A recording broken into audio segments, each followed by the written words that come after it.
My brother said, "My name is Elara, and I'm 28 years old now, but this story begins when I felt much older and much younger, all at once. For most of my life, I lived in the shadow of my brother, a shadow cast by his blinding charisma, and a legacy I felt I could never measure up to.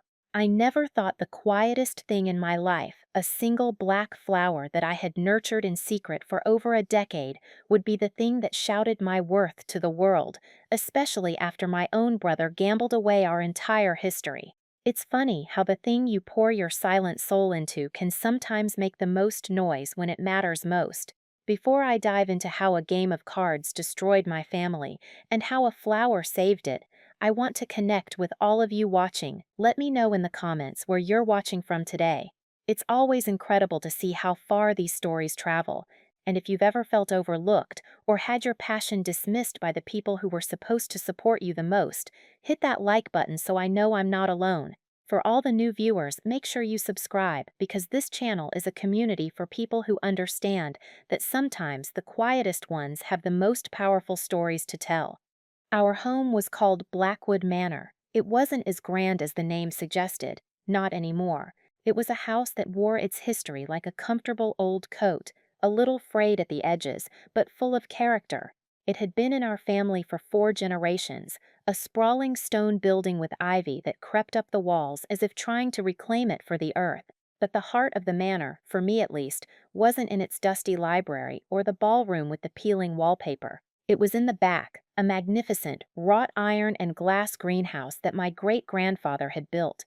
It was my sanctuary, my laboratory, and the only place in the world where I felt truly seen, even when I was completely alone. My brother Julian never understood it. To him, the greenhouse was just a humid, dirty outbuilding.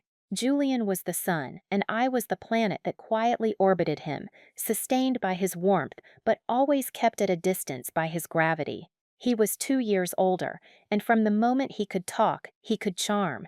He had our parents' full attention, a supernova of charisma and easy confidence that made my quiet, methodical nature seem like a deficiency. When he got an A on a test, it was framed. When I won the district science fair for my work on cross-pollination, my certificate was tucked into a drawer. It wasn't malicious. Not really. It was just the way our family's solar system was arranged. Julian was the star, and everything else was just background. I remember one specific incident from when I was about 12. I'd spent months on a project for the school's annual exhibition, a detailed study on how soil pH affects hydrangea colors. I had charts, living samples in every shade from periwinkle blue to deep magenta, and a tri-fold board that I had painstakingly lettered. Julian's project was a hastily assembled volcano he'd made the night before with baking soda and vinegar. On the day of the exhibition, he stood by his volcano, gesturing wildly, making it erupt over and over for laughing crowds of parents and teachers. He was a showman. I stood by my hydrangeas, quietly explaining the science to the few people who drifted by. At the awards ceremony, Julian won Most Entertaining Project. When my name was called for first place in botanical sciences, he bounded onto the stage, grabbed my ribbon, and held it up with his own. "We did it!" he shouted to the audience, draping an arm around my shoulder. The applause was for him. He'd effortlessly absorbed my quiet victory into his loud one. That was Julian. It wasn't that he wanted to hurt me, it was that my accomplishments were only real to him when he could use them to reflect his own light. This dynamic only intensified as we grew older. Our parents passed away in a car accident when I was 19, leaving us with the manor and a modest inheritance. Julian, with his magnetic personality, convinced the lawyers and me that he should manage the estate. He had big ideas, grand plans for investments that would secure our future. I, in my quiet way, just wanted to preserve what we had. The inheritance dwindled. Julian was always chasing the next big thing, the sure bet, the shortcut to a life of effortless luxury he felt he was owed. He started with stocks, then moved to more speculative ventures. Poker nights with men who wore expensive watches and had cold eyes became a regular occurrence. He'd come to me, his eyes shining with that familiar, irresistible fervor. "Elara, I'm on to something huge. Just a little bit more, a small loan. I'll pay you back double." I knew it was a bad idea. Every logical part of my brain, the part that understood patience and process and the slow growth of living things, screamed no. But he was my brother, the son of my small universe. Saying no to him felt like trying to stop the tide. So I'd give him money from my own small savings, money I'd earned from selling rare orchid cuttings to collectors. And it would vanish, consumed by a bad hand or a bluff that didn't land. He was never angry. He was apologetic, charmingly so, promising to make it all up to me on the next one. And the worst part, I always believed him because a part of me needed to believe that my brother, the golden boy, couldn't possibly fail. My only escape was the greenhouse. There, amidst the damp soil and the scent of blooming jasmine, I had a secret. It was a project my grandmother and I had started before she passed. She was the only one who truly understood my quiet world. She saw my patience not as passivity, but as a strength. Together, we had dreamed of creating something impossible, a truly black tulip, not deep purple, not dark red, but a flower as black as a starless midnight. It was a genetic puzzle of the highest order. After she died, I continued the work alone. For 10 years, I cross-pollinated, grafted, and cultivated hundreds of generations of tulips. It was my life's work, a quiet obsession conducted in the forgotten corner of the estate Julian was so desperate to leverage. I called my creation the Sable Queen. By that autumn, after years of failures and near misses, I had finally succeeded. A single bulb, nurtured in a special climate-controlled section of the greenhouse, had produced a stem. It was taller, stronger than any I'd cultivated before. A single tightly closed bud sat at its peak, its petals the color of polished obsidian. It was my masterpiece, the culmination of a decade of silent, dedicated work. It was everything I was, patient, complex, and completely, utterly overlooked. Julian was in deeper than ever before. He'd become cagey, his charm strained at the edges. There were hushed phone calls and men in dark cars pulling up the gravel driveway at odd hours. When I tried to ask him about it, he'd just wave a dismissive hand. "Don't worry your little head about it, Elara. It's business.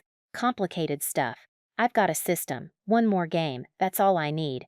This one's the one. It'll fix everything. It'll make us rich."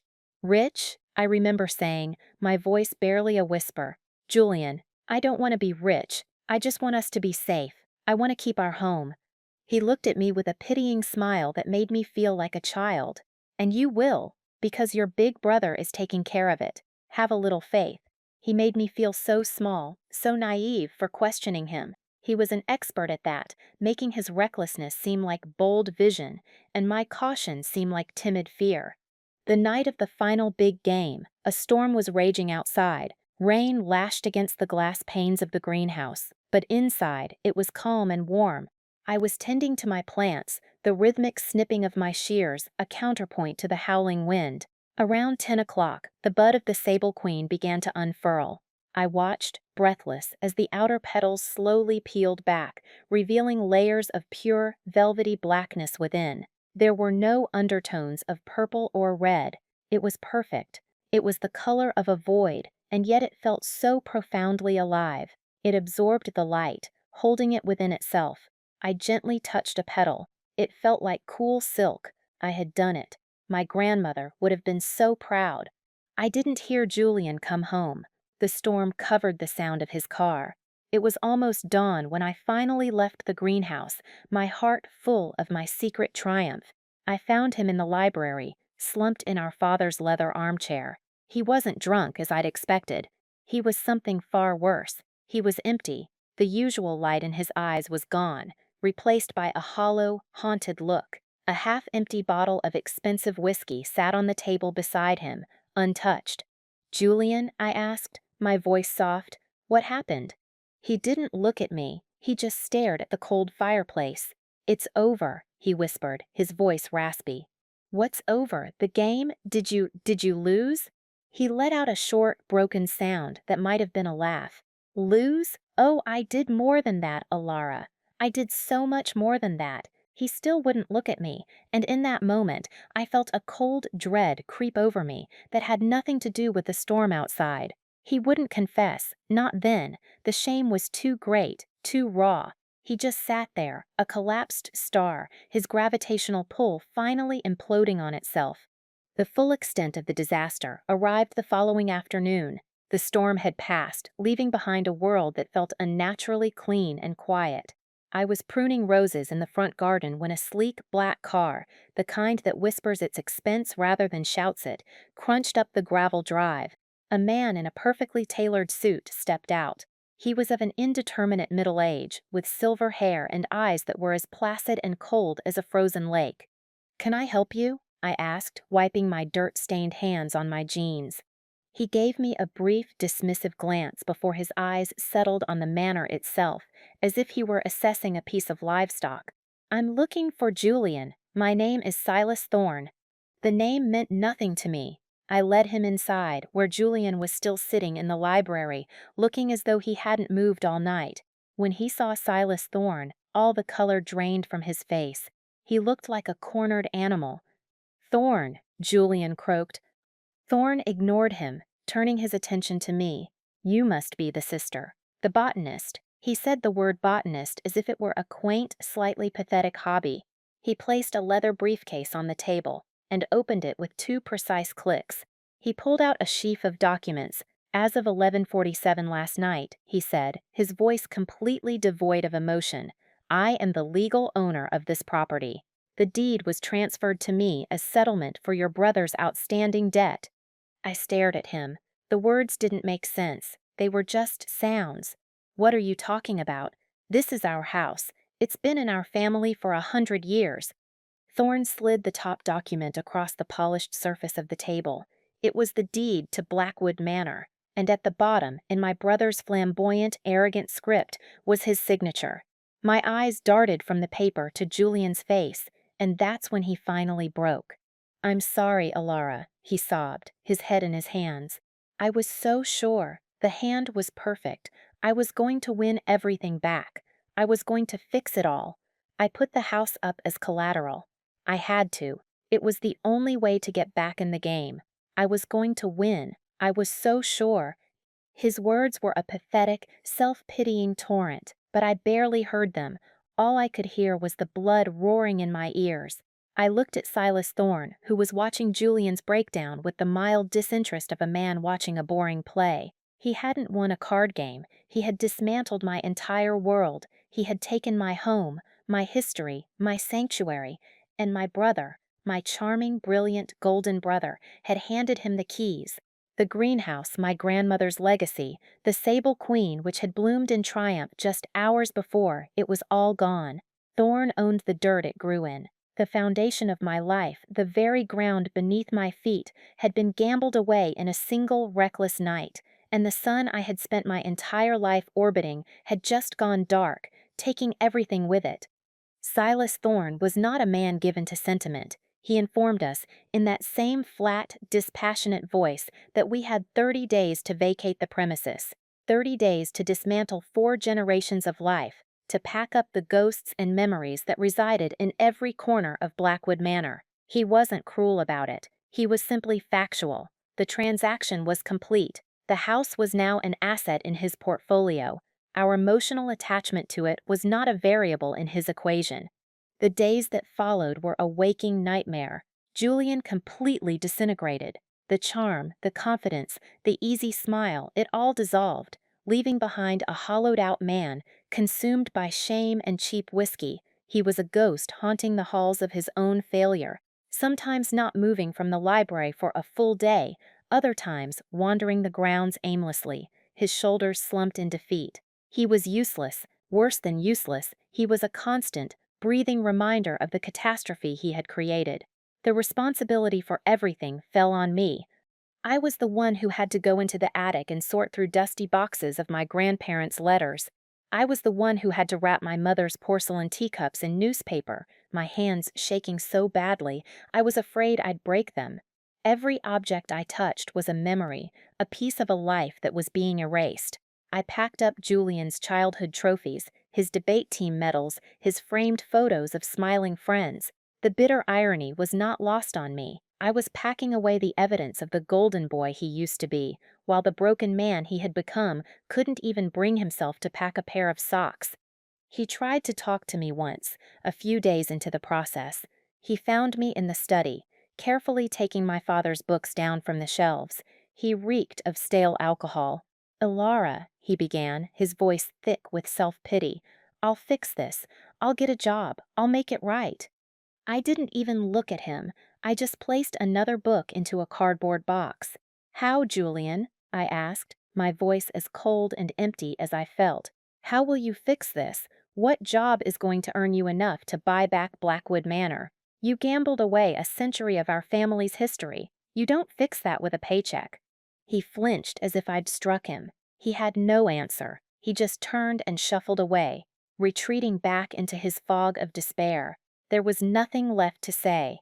He had used up all his words, all his promises. My sanctuary, the greenhouse, was the last place I could bring myself to face. Every time I stepped inside, the sight of the Sable Queen, still in perfect, impossible bloom, was like a knife in my heart. It was a masterpiece without a gallery, a triumph without a future. It felt like a cruel joke. On the greatest night of my professional life, my personal life had been utterly destroyed. What was the point of creating something so beautiful only to have it thrown out onto the street with the rest of the furniture? One evening, about 2 weeks before our eviction date, I was in my grandmother's old sewing room, packing away her patterns and spools of thread. I opened a large cedar chest at the foot of her bed. It was filled with old linens, but underneath them I found a stack of magazines and brochures she had saved.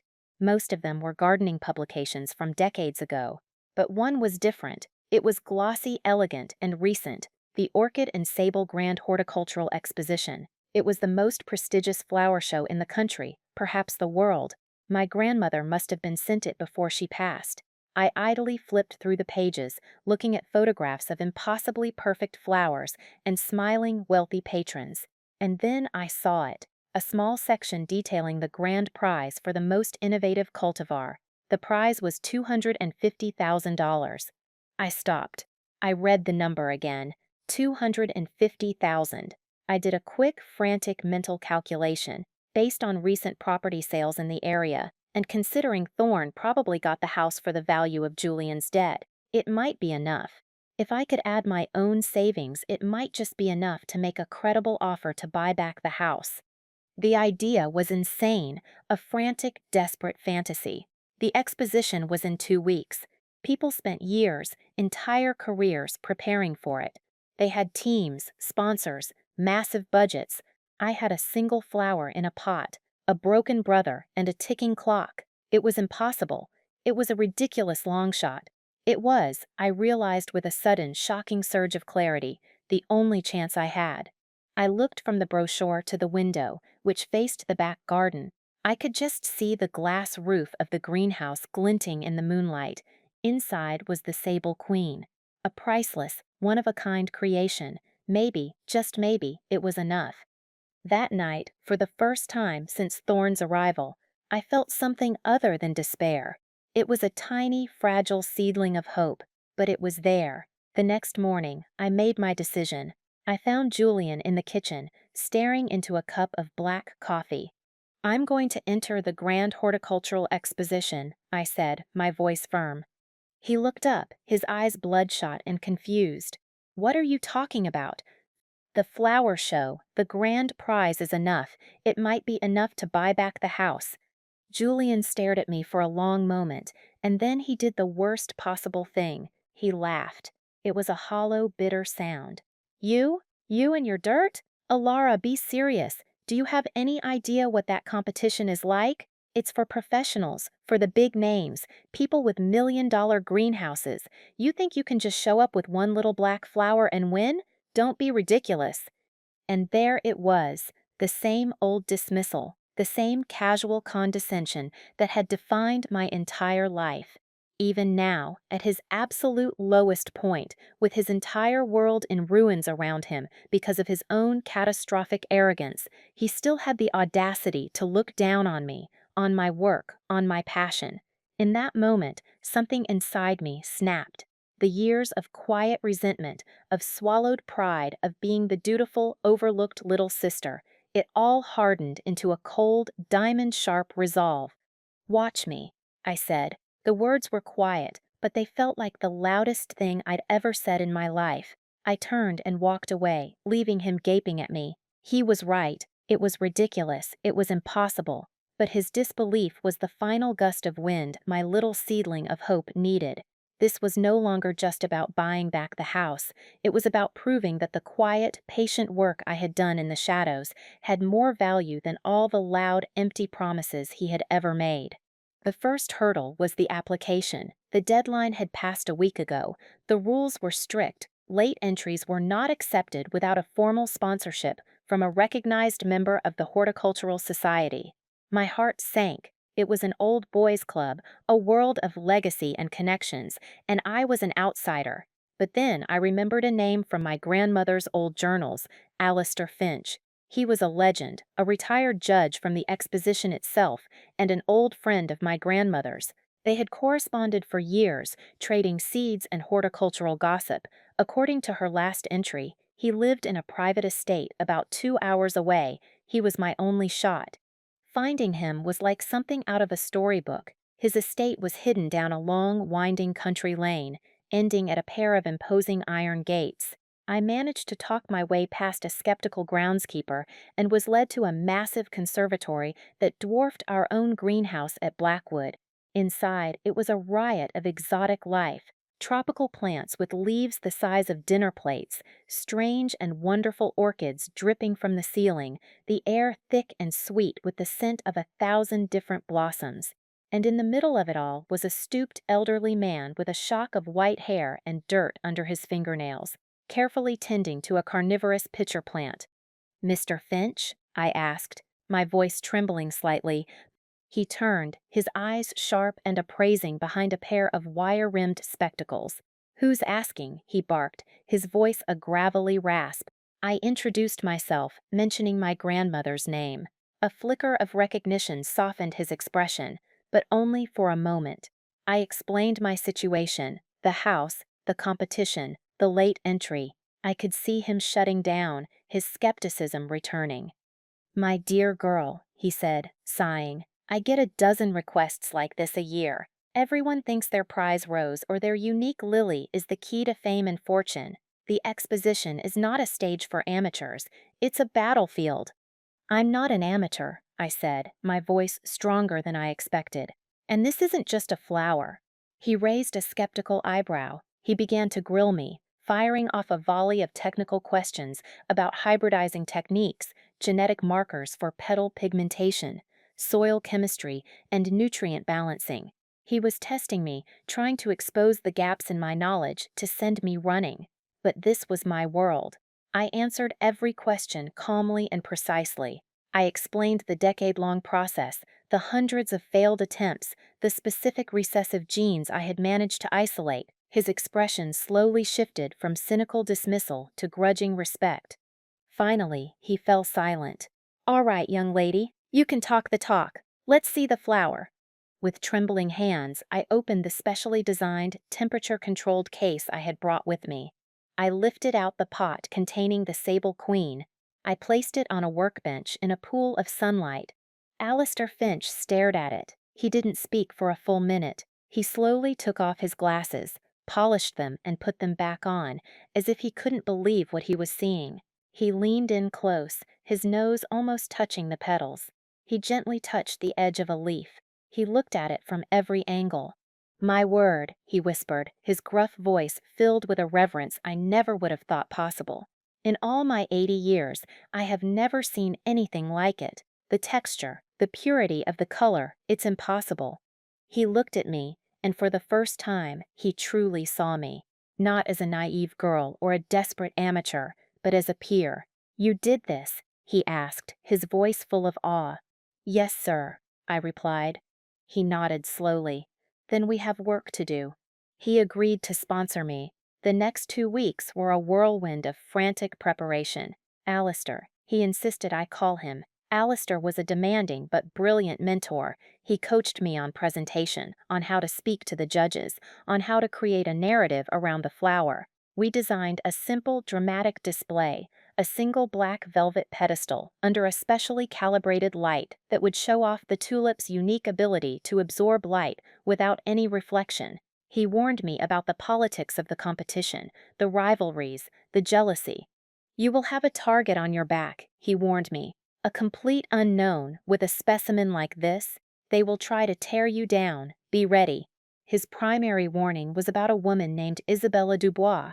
She was the reigning queen of the horticultural world, a wealthy heiress who had won the grand prize for the last 3 years running. Her displays were famous for being technically flawless, massively expensive, and completely devoid of any real soul. She saw horticulture not as a passion, but as another arena in which to dominate. News of a mysterious last-minute entry sponsored by the legendary Alistair Finch spread like wildfire through the closed circles of the elite horticultural world. At a pre-show reception for the competitors, I came face to face with Isabella. She was tall, elegant, and had a smile that was as beautiful as it was predatory. She drifted over to where I was standing with Alistair. "Alistair, darling," she purred, ignoring me completely. "I hear you've taken on a charity case. How quaint." "Isabella," Alistair said, his voice cool. "This is Elara. She is the creator of the specimen that will be winning the grand prize this year." Isabella's smile tightened. Her eyes, the color of cold jade, finally landed on me. She looked me up and down, taking in my simple dress and my nervous posture. "A provincial little thing, aren't you? Let's hope your flower has more substance than its caretaker." She turned and glided away, leaving a trail of expensive perfume and quiet menace in her wake. The intimidation didn't stop there. 2 nights before we were set to leave for the show, I had a sudden, terrible feeling. It was after midnight, but I threw on a coat and ran out to the greenhouse. The air inside felt wrong. It was cold, dangerously so. I checked the thermostat on the special climate control unit for the Sable Queen's enclosure. It was off.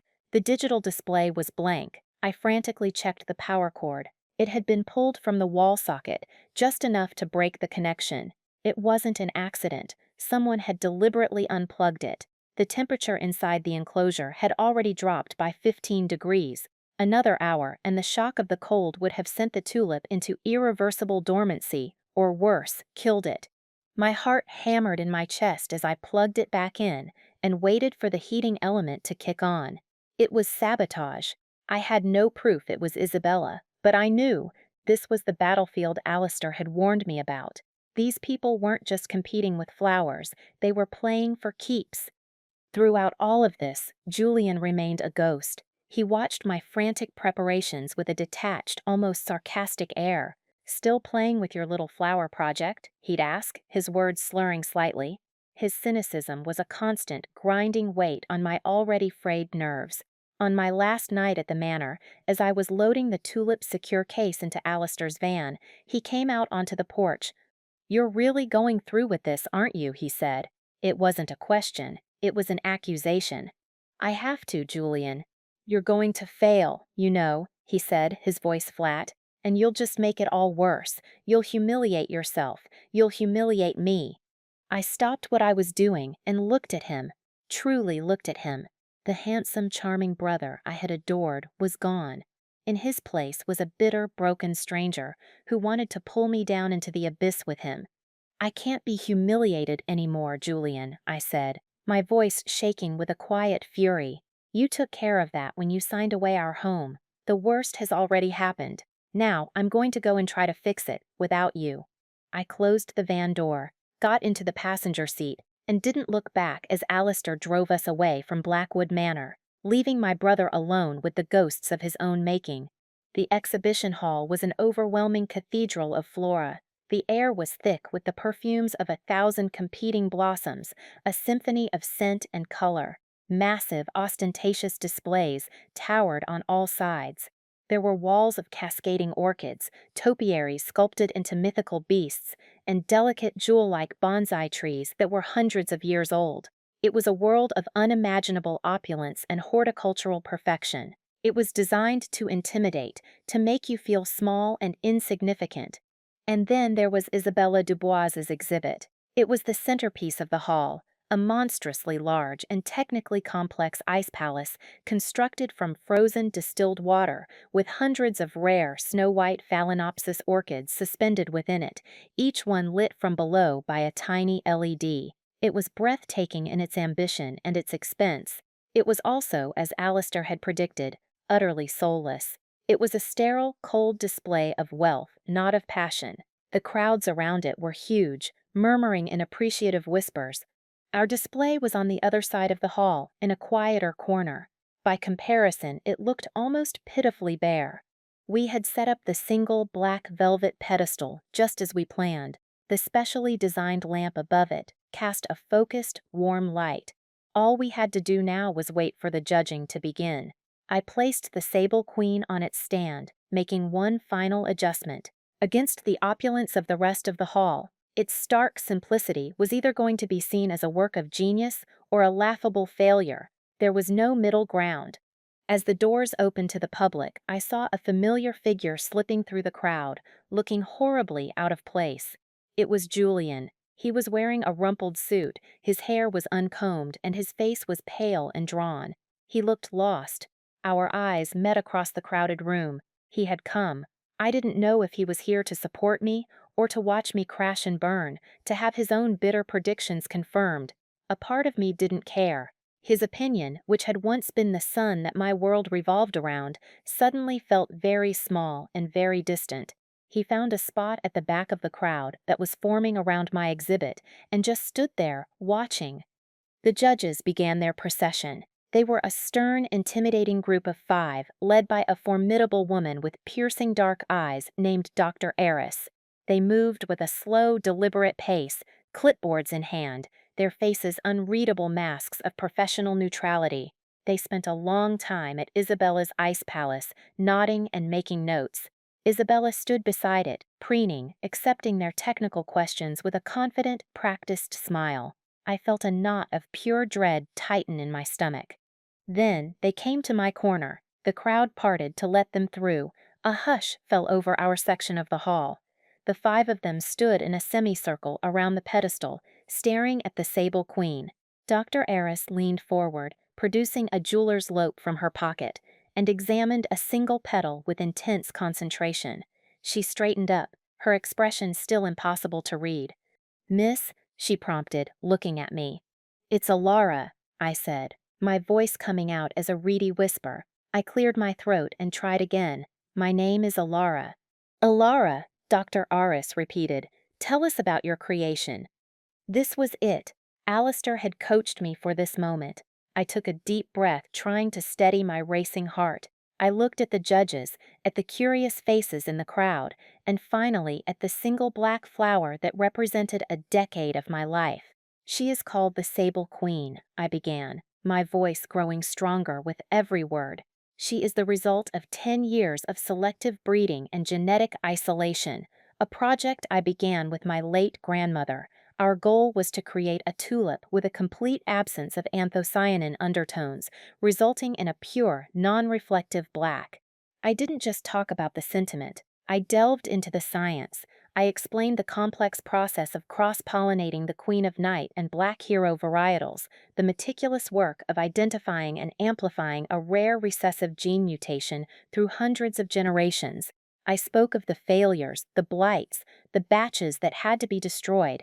I talked about the specific soil composition, the precise light spectrum needed for the petals to achieve their unique, velvety texture. I wasn't just a girl with a sob story. I was a scientist, an expert. I was the world's foremost authority on this one perfect thing. Then I shifted. "But the science is only half the story," I said, my voice softening. "This flower was cultivated in a greenhouse that has been in my family for 100 years.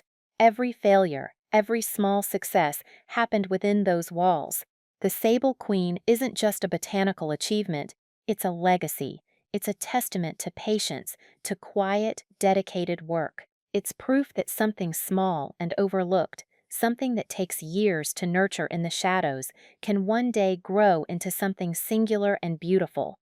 My eyes scanned the crowd and landed, for a brief second, on Julian.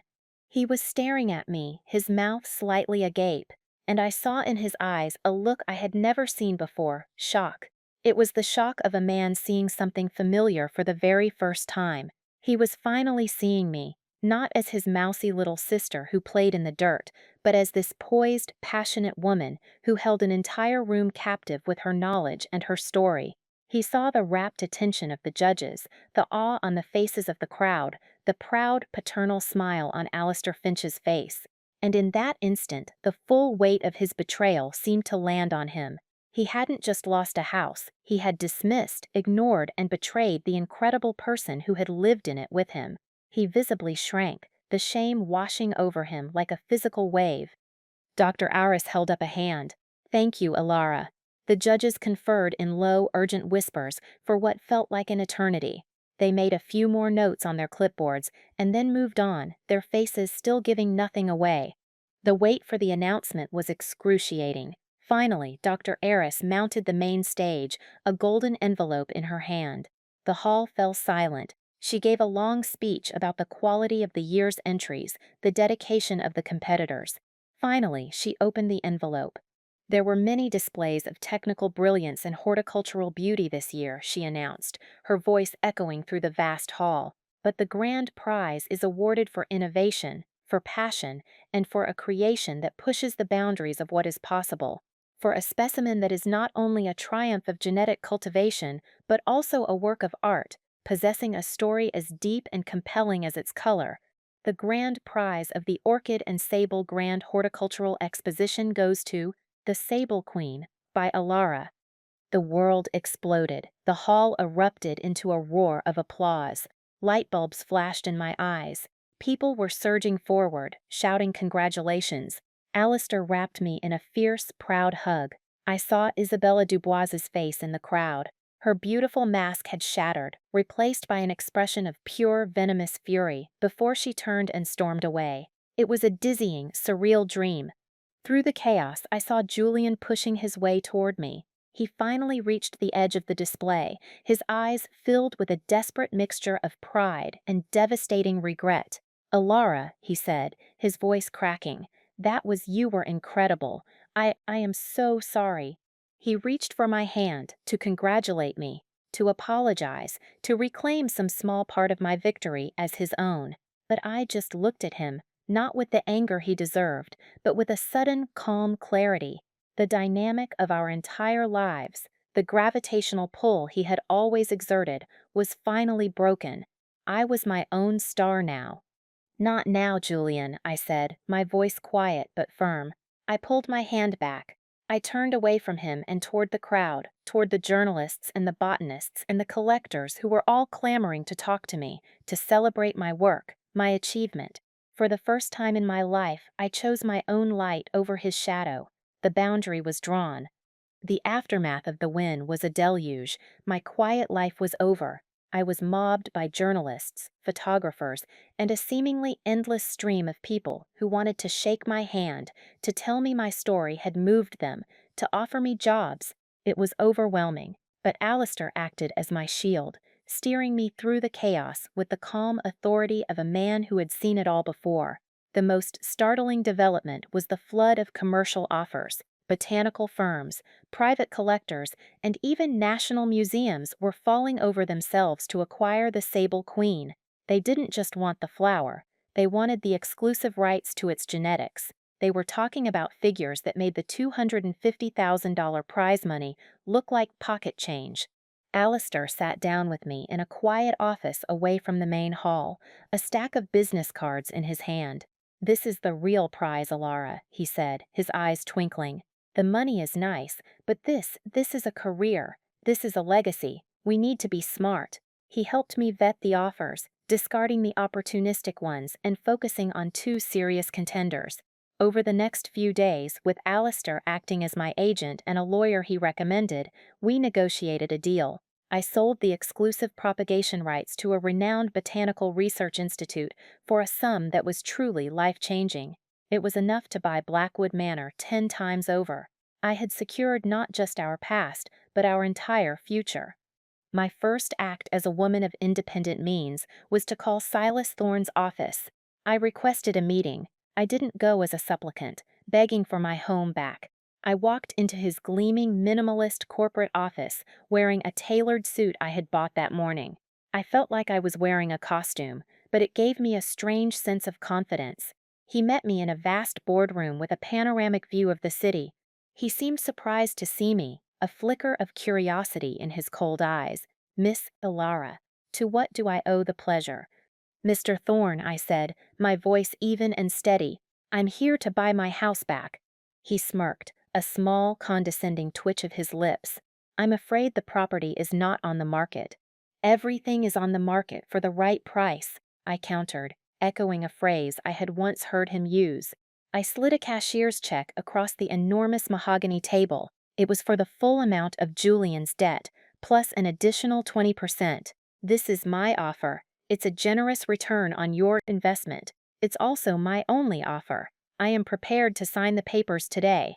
He looked at the check, then back at me. His condescension faded, replaced by a grudging respect. He wasn't dealing with the frightened little sister of a ruined gambler anymore. He was dealing with his financial equal. He saw the story in my eyes, the story of how I had turned a flower into a fortune.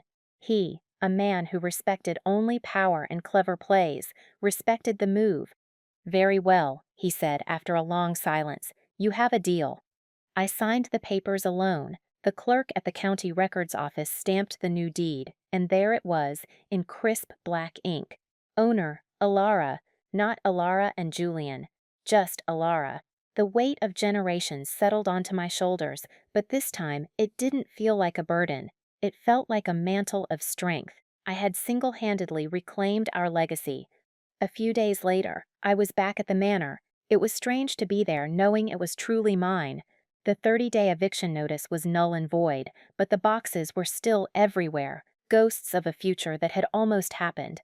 I went to the greenhouse, my true home. The air was warm and familiar. I was examining the leaves of a new orchid hybrid when the door creaked open. It was Julian.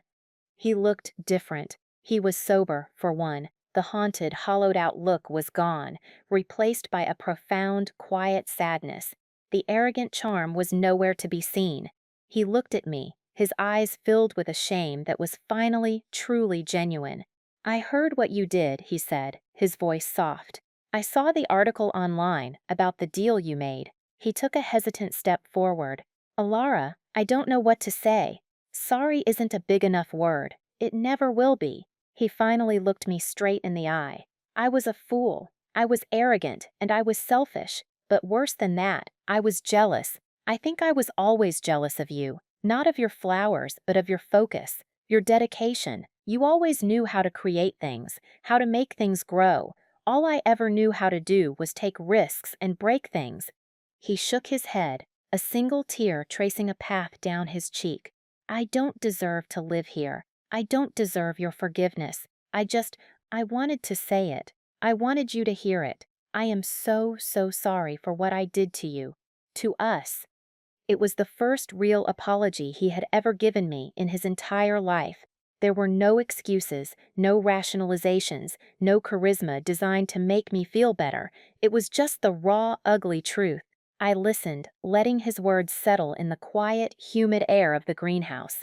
The angry, hurt part of me wanted to rage at him, to make him feel a fraction of the pain he had caused me. But looking at the broken man in front of me, I realized it wasn't necessary. He was already living in the ruins of his own making. I looked at my brother, truly seeing the man who stood before me, stripped of all his bluster and charm. The anger I had held onto so tightly had begun to feel heavy. Forgiveness wasn't about him, it was about me. It was about letting go of the weight that was holding me down. I accept your apology, Julian, I said, and the words felt like unlocking a cage I hadn't realized I was in. But accepting it doesn't erase what happened. Things can't go back to the way they were. That relationship is gone forever. He nodded, his eyes fixed on the floor. I know, I'll be gone by the end of the week. I won't be your burden anymore. You're not going anywhere, I said. He looked up, confused. I have a proposition for you. I'm starting a business a botanical consultancy, and a rare plant nursery run right here from the estate. The initial funding from the deal is more than enough to restore the greenhouses and expand, but I can't do it alone. I need someone to handle the logistics, the shipping, the accounts, the parts of the business that aren't about the plants. I let the offer hang in the air between us. You can live here, at Blackwood Manor, but not as the master of the house. You'll be a tenant in the guest cottage, and you will be my employee. You'll get a fair salary, but you will work for it. You will earn your place here back, not with charm or promises, but with sweat and reliability. This is the only deal on the table. Tears welled in his eyes again, but this time they weren't tears of self-pity. They were tears of profound, humbling gratitude. "Yes," he whispered, his voice thick with emotion. "Okay, yes, thank you, Elara. It was a new beginning, on my terms." We fast forward a year. Blackwood Manor is thriving. It's no longer a house clinging to its past. It's a place buzzing with a vibrant future. The old greenhouse has been beautifully restored, and two new state-of-the-art structures stand beside it, filled with exotic and priceless plants from around the world. The Sable Queen Nursery has become a respected name in the horticultural world, a place where passion and science intersect. I spend my days doing what I love, surrounded by the quiet, patient life of things that grow. I am no longer in anyone's shadow. I have a name, a reputation that I built myself from the ground up. Julian is still here. He's different, quieter, more thoughtful. He's sober, and he works harder than I've ever seen him work at anything in his life. He runs the business side of the nursery with a surprising efficiency. He's good at it. The charm he once used to manipulate people, he now uses to build relationships with our clients. We are not the same siblings we once were. The old dynamic of sun and planet is gone. We are two adults, colleagues who are slowly, cautiously, rebuilding a fragile family bond. It is a relationship built on a foundation of respect, not of habit. He respects my authority, and I respect the effort he is making to be a better man. Sometimes, late at night, I walk out to the original greenhouse and stand in the very spot where the Sable Queen first bloomed.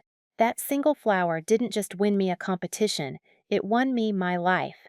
Losing the manor was the most devastating thing that had ever happened to me, but it was also the catalyst that forced me to find a strength I never knew I possessed. It forced me to step out of the shadows and claim my own light. The Sable Queen wasn't just a plant, it was the physical manifestation of my own hidden worth, of years of silent, dedicated passion. It taught me that my value was never determined by how loudly others spoke my name, but by the quiet, patient work I did when no one was watching. I've learned that we all have a Sable Queen inside of us, a unique talent, a quiet passion, something we nurture in secret. It might be something the world, or even our own family, overlooks or dismisses as a silly hobby, but that quiet passion has power. It is the core of who we are, and sometimes it takes a crisis, a moment where everything falls apart, for us to realize that our quiet little secret is actually our greatest strength, the very thing that can save us. And that brings me to all of you. Share your story in the comments below. Have you ever had a quiet passion that no one took seriously? How did you, or how are you trying to, prove its worth to yourself and to the world? I read every single one, and your stories give me so much strength. If my story resonated with you, please don't forget to like this video and subscribe for more stories about finding your own power. Share it with someone who might need to hear that their quiet work matters. Thank you for listening to my story. Thank you for being a part of this community. Remember that sometimes the most beautiful things need a little darkness to truly bloom. Find your strength, nurture it in the quiet moments, and never be afraid to let it see the light. You are worth more than you know.